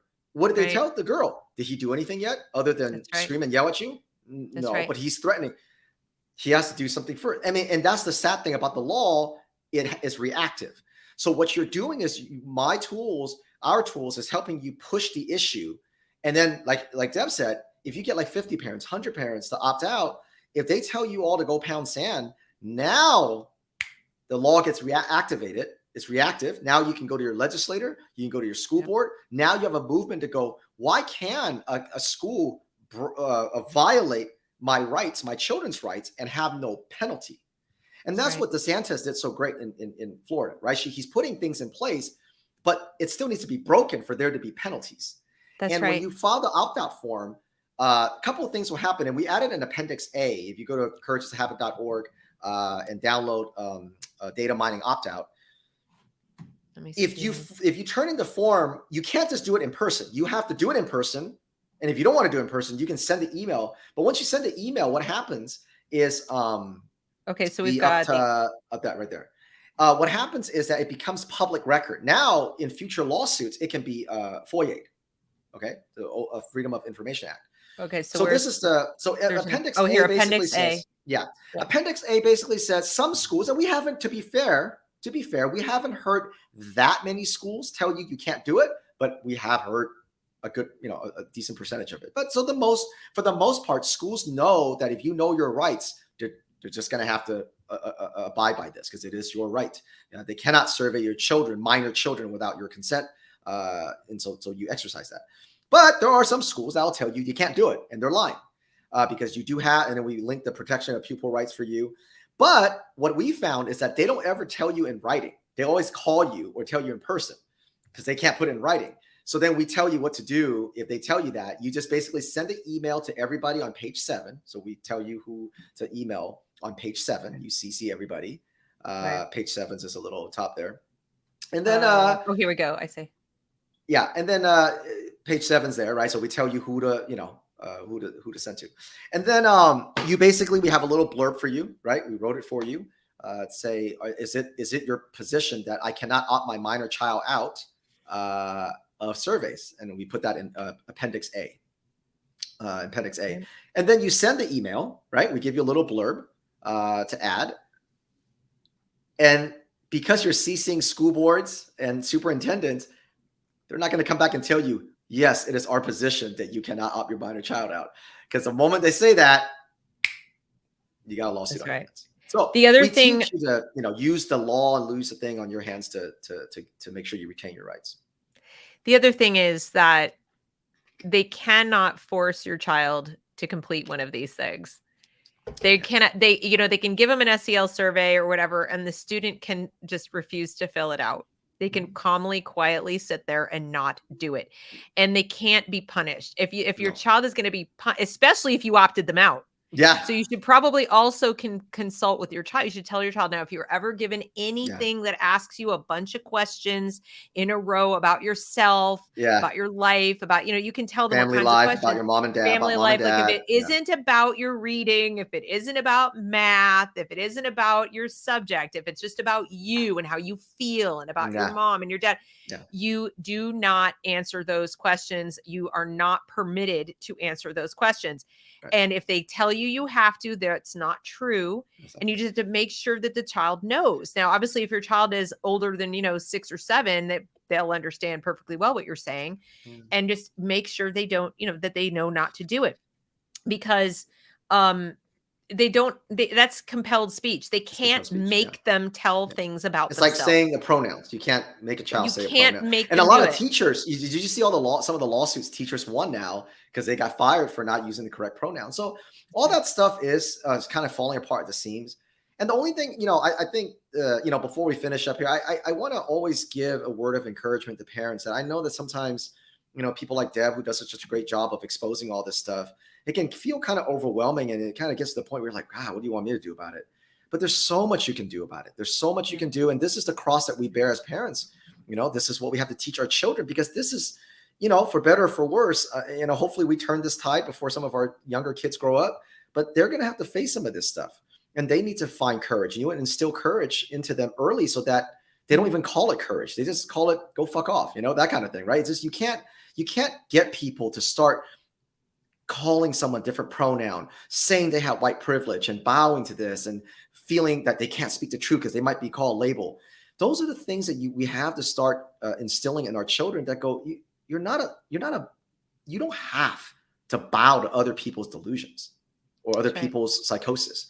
And Right. if you can't do it, then you can't pass that on to your children. So there's so much you can do as a parent. Be active, be involved. Don't go on defense. Stick up for your children, stick up for your rights. And the way I look at it is this. You're role modeling for them. Yeah, if you're afraid, then they're yeah. going to be afraid. You can't be in the kitchen table, telling your wife or your husband, "Oh, we shouldn't say that," because they're going to pick that up, and That's that's right. and then they're going to grow up being afraid. That's right. Sometimes when you look up to people like Deb, or you look up to accounts like Lips of TikTok or Matt Walsh, and these people that are just having these platforms, I know for a lot of parents it's easy to go, "Well, I'm not them. What can I do?" But they are there to expose and open up the eyes of the masses. They work on a macro level, right? If you don't have 100,000 followers or subscribers in YouTube, you think you can't do anything. But your role, actually, I will argue, is equally, if not more important than these large accounts, because you are not supposed to be a big bulldozer or a big, wrecking ball. You're a scalpel. Yep. The tools that are Courage is a Habit that my team, work so hard to deliver to you, these are scalpels at the local level. You're not asked to open the eyes of all the parents in your city or your state. You're just asked to open the eyes of the parents in your classroom, and then find that teacher, find that school counselor, find that librarian, and use that scalpel, and you cut them out of your school district. You get rid of the person that's trying to instill these things, whether they're a liar or they're an activist or they're a spineless. That's your job, to use a scalpel. You're not here. And they should be the ones on defense, Alvin. Yes, these are the people they're paid for with your tax dollars. Yeah. They only have a job because you send your children over there. Yeah. I mean, there are just so many reasons that parents really need to shift things around. And I don't mean like say, you work for me, because that technically doesn't really work that way. But nobody cares when you say that. Nobody cares when you say that. It's more about asking them the questions like, prove to me that this is good for my kid. No, prove it. Don't just say research shows. Yeah, right. I want to see actual results. Show me an example of a student and say that this actually helped. I want to see 10 years on how they're better off because of this thing that you did. Speaking of 10 years on, here real quick, like 2 more minutes. I promise I'll get off and shut up. No, that's fine. Go to our Twitter. Okay. And and then go to the bio. 1 second. All right. And I somewhere there, I don't know where they put it, but it was it's called 10 years of SEL. Oh yeah, there you go. So just go to the bio, the link in the bio. This one? Yeah. Let me see. Where this they put one? it. There you go. Right. Okay, good. Okay. So Chicago was the original SEL. There was like 10 pilot schools that Castle put in 2010, but Chicago was number 1. So there is no school district older than 10 years of SEL. Everybody's like 5, 4, 5, 6, right? So they're the only ones, and maybe there's like maybe 3 other ones that are like 9 and that kind of thing, or 8 other ones that are 9 years, 8 years. Anyway, they're 10 years. Well, look at that, will you? That's fascinating. I would call that an abject failure. Look at the budget, though. Look at the budget. Oh, my God. 10 years of SEL, ladies and gentlemen. This is what, and look at their budget for SEL in 2023, what they're going to spend in 1 year in plan for 2023. Oh, my God. Look at that. Look at the That's why results. That's why it's a $7 billion industry. That's right. By 2025. And now that 30 million is only what can be pinned down officially for SEL and equity. You know very well, and Deb, you know very well. Oh, wait a minute. That all this other money is going to be, for SEL, that they don't earmark as SEL. Anyway, so that's up there. We just put that up there this morning. And we're going to start doing that for all the different schools. We're going to get in there and look at that. We're going to try anyway. But yeah, look at the proficiency in 2010 and look at the proficiency after 10 years. What's interesting is also they lost 63,000 students in that 10 years. Like 63,000 students were lost in the public school system, but they only lost 33 teachers. What that means is that the classroom size are actually smaller, which is good. Right? It's not good that you lost the students, but it's good that the classroom size is smaller. And yet, look at that. So now, when they tell you SEL improves academics, here is your original SEL school. Right. And this is, you guys put this together or they put it together? We worked with a really great group in Chicago, a parent group that that did the heavy lifting for the statistics. Okay. So it was Epic, this group. Okay. Yeah, they're fantastic. So the statistics, I mean, no, it doesn't come from Chicago. They're obviously not going to broadcast this. Oh, no, it does. It comes from a report. No. But what I'm saying is like, they didn't put it together. Oh, no, we did. Courage is a Habit put that together. Yeah. So what the parent group there did is they went and they searched the public records, right? They had to go to the Department of Education and all that stuff, FOIA some things, all that, how that is, right? It's a lot of work. And then they gave us the material, the data, the raw data, and then we made that. Right. I want to just call your attention to something else that that is out, because you mentioned this and the SEL. And we've all been trying so hard to raise awareness. I know I saw Jennifer in the chat. Yeah. This is out. Well, she's great. Last week. Awesome at it. Yeah. Look at Castle. They're like, new national coalition to fight misinformation and protect social and emotional learning in schools. Oh, protect it from the misinformation.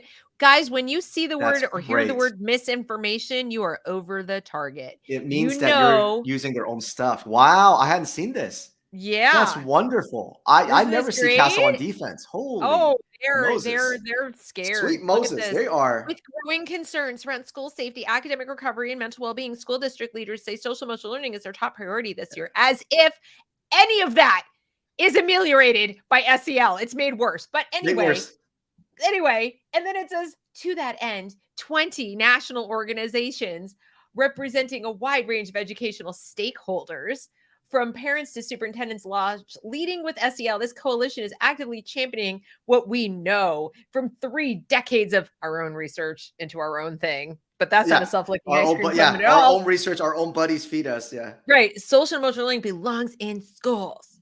And then, they talk about how it says, 88% of parents want this because 88% of parents haven't come across this channel or Alvin's material. And then they're like going on about how these are all the organizations. Look at all these highlights. Is Aska in there? Please tell me Aska's in there. Of course it is. Of course there it is. All right. The Superintendents Association. Guys, when he talks about splinter cells and how it's hard to identify them, here's why. It's not really hard to identify them, because if they're members of these groups, they're a member of a splinter cell. It's hard for you, the parent, with the naked eye who hasn't had this education, to take an individual activist in your school and say they're part of a splinter cell, because what you don't necessarily understand is that their role in the school is not their role in the cell. No, it's their affiliation with ASCA or their affiliation with Castle or their loyalty to these groups supersedes anything about their employment. In fact, their employment is pretty much guaranteed because of their membership in these groups. That is so well put, Deb. That is so well put. What did you say again? Their role in the school doesn't match their role in these splinters. You're right. Yep. No, the splinter cell is their role here. Yeah. They happen to work for the school district, but their work, that's where their cell has sent them. Understand that. So it's, when we talk about how we have to, they're liars about where their loyalties are. When they tell you like, oh, I just want your child to succeed in this school and this school and this cohort and these people, they don't give a rat's ass about that. They care about the agendas of these organizations, because it's these organizations that have huge, deep pockets, lots of money, and are making damn sure that it is really, really, really hard to fire those people. So their loyalty is here, not there. $7 billion industry to teach your kids the golden rule. That's what they claim. It costs a lot of money to teach kindness and empathy that's been taught for eons from families and parents. Yeah, somehow we managed to, as a country, to not just slaughter each other and be like, we managed to fight a civil war to free slaves and have the civil rights movement. And all without SEL. And even to get gay rights, even have like gay marriage passed, where now 80% of Americans support it. Yeah. Without this. The $7 billion industry. That's an expensive way to say, hey, don't be an asshole. Yeah, isn't it though? And it's a very expensive way to let a bunch of people tell you that you are an asshole if you don't want to spend $7 billion on their Don't Be an Asshole program. That's great. It's like, I mean, You're paying $7 billion for people to tell you that you're an asshole if you don't want to Because you spend don't $7 billion. agree with their programs to teach people to That's be right. assholes. To teach you not to be an asshole. Yeah, Well, understand that the entire movement, that all of this is about basically bullying the living crap out of you and getting away with it because you claim it's how to be nice. So but I had to God, show you this because that's great. Thank you. I hadn't seen that. we're And my, over the yeah, target. yeah. I don't think Keep anybody. going. Absolutely, Don't absolutely. stop. They're No, we've got. subversive. We need to be doubly subversive. They dress things up in, we're the kind ones, we're the good ones, we're the nice ones. Just like I said, okay, so is the American Library Association recommending that Abigail Schreier's book on Yeah, irreversible yeah, damage be yeah, added to the library now? If we're all yeah, about, intellectual curiosity and freedom to read, am I free to go read that book at the public library? yeah, No, I had to yeah. buy it. And initially, when I wanted to buy it, it had been temporarily banned from Amazon. Jeez, God. So there's that. You know Abigail? Like, have you talked I to her? don't know her, but I have her book. And I was going to sit down one of these days, if not today, I was going to sit down and make a list of all the books that I can almost guarantee you are not in any school library right now Yeah, and not in yeah, any public library right now. yeah, And I want answers. See, I think we're going about this all wrong, Alvin. I yeah. think going about and saying like remove these books and sequester these books We and should be put these in a inserting the major public. books. Yeah, Dude, yeah, we should be calling them none of that. Like, we're not going to win. First of all, yeah. they're going to But lie. They're yeah, starting to teach each other how to communicate over their private emails. We can't yeah, FOIA their communication. yeah. They're coming up with Right, all these ways to be more subversive to get this right, stuff on the shelves. right. So we, including the NEA now has a sweepstakes going on this week where educators can enter to get a Yeah, free library, a free diversity library, which is conveniently all LGBTQ books, but whatever, yeah. put into their classroom. How many sweepstake winners do you think they're going to be? Hundreds, thousands, tens of thousands of winners. So they can Jeez. donate these books to the teachers directly. So the parents going to the libraries to get things out of the library won't have any damn say, because unless you literally go door to door in every Yeah, single classroom yeah. and say, don't bring your personal books to work, teacher, Right. good luck with that. Like, we have Yeah, jobs, we have lives, right? yeah. You're So not gonna. Yeah, I get. so Yeah. they're doing that, but that's going to happen. We can't stop it. But you know what we No. can do? We can make a giant stink about a list. We need to come up with a list of 50 books, because they have a list of 52. They came up with Okay. a list of 52 books banned from Utah's largest school district. Mwah. Okay, they're Yeah. not banned. They've simply been sequestered or removed from the school library because they're not Because appropriate they're for a school porn. Yeah. library. Like genderqueer Okay, and all this go buy garbage. them Yeah. yourself. Yeah. I want to come up with a list of 52 books Yeah. I want to see added to the school library, Right. and That's I good. demand to know why they're not there. Hey, that's really good. That's really good. You can get those. You That's can my get. plan. You can just ask your followers to give you. You get 52. You get 500 books. Just ask your followers to send you a list of books and pick 52 from there. I know, but I mean, I got the entire everything Thomas Sowell has ever written, and of course, we got to have equal is unfair. Mhm. We got to have that one. I Mhm. think we need to have the case for fossil fuels. I Yeah. think we need to have Abigail Schreier's book. Oh I yeah. think we Right. need to have James's race Marxism. Uh-huh. I think there's Yeah. a whole bunch. And if those Oh, are but too old, if you think those are too old, yeah. then please explain to me why Yeah. genderqueer and lawn boy Yeah. are in the school library. Yeah, awful, awful books.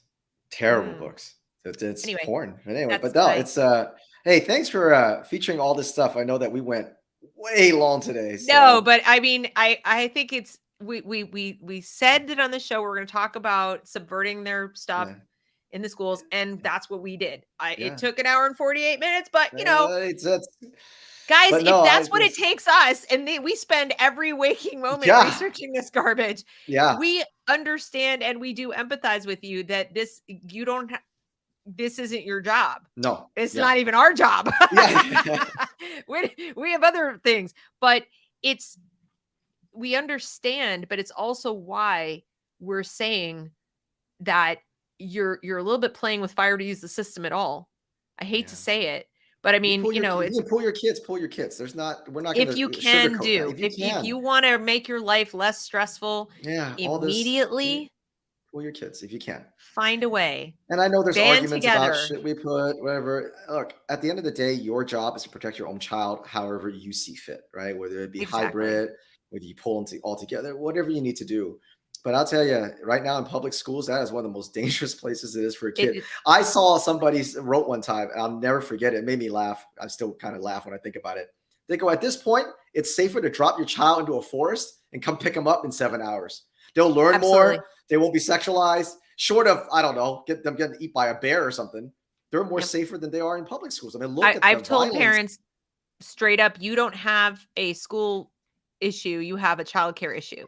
So if what you're telling me is that you can't because you have to work, what you're actually telling me is I need someone to watch my child all day. That's a separate problem. Then yeah, because you It any really is parent a can totally educate separate problem. even the parent who is even the parent who didn't barely graduate high school will do a better job these days because nobody who's going to love your child more than you. And so that you're still, if you really want to do it, if you really want to learn how to homeschool, you'll do a better job on your worst day than these woke teachers on their best day. That's correct. So if you can pull your kids, great. Obviously, you and I both know that's the reality, not the reality, right? For a lot of people. But well, they all come out of the same pipeline. The teachers are educated by ed schools. If you really want to have nightmares, folks, go check out Columbia University Teacher College and just go through the course catalog. Just go through the different major or the different degrees that you can get there, and then go through the course requirements and course catalog and read the course descriptions. I did it one day, and you might think, well, that's Columbia. Columbia Teachers College is the preeminent teachers college in the nation. All the other teacher colleges and graduate schools do what they like. They look to them as like, what should we do? Oh, high priests and priestesses of ed school. That's who sets the tone. There's not some unwoke ed school somewhere, unless you go to Hillsdale. Hillsdale undergrad in education is about the only one, but guess where they go teach? They go teach in Hillsdale charter schools, generally speaking, not in public schools, or in Christian schools or things like that. They don't go teach in public school because they would never get hired. They would never get hired, So you can pull your kids, but hey, but here's the thing. We always say, what do we always tell them? If you pull your kid, don't just go, "Whoo, I'm good." You still got to stay into the education fight because it is the society that the world, the community your child's going to grow up in. My kids are home. Look what I'm doing. Exactly right. Exactly right. Because if you don't, then you're just kicking a can down. And if you're having a hard time, they're going to have an impossible time. So that's right. Just stay in the fight. I know it's a little bit harder when you don't have kids in the public school to say, I have some skin in the game, but you do have skin in the game. You're still fighting. K through 12 is just a little sliver of the world. They still got to grow up in this community. So, but hey, Deb, you do a great job. Love your channel. Congratulations on all the success.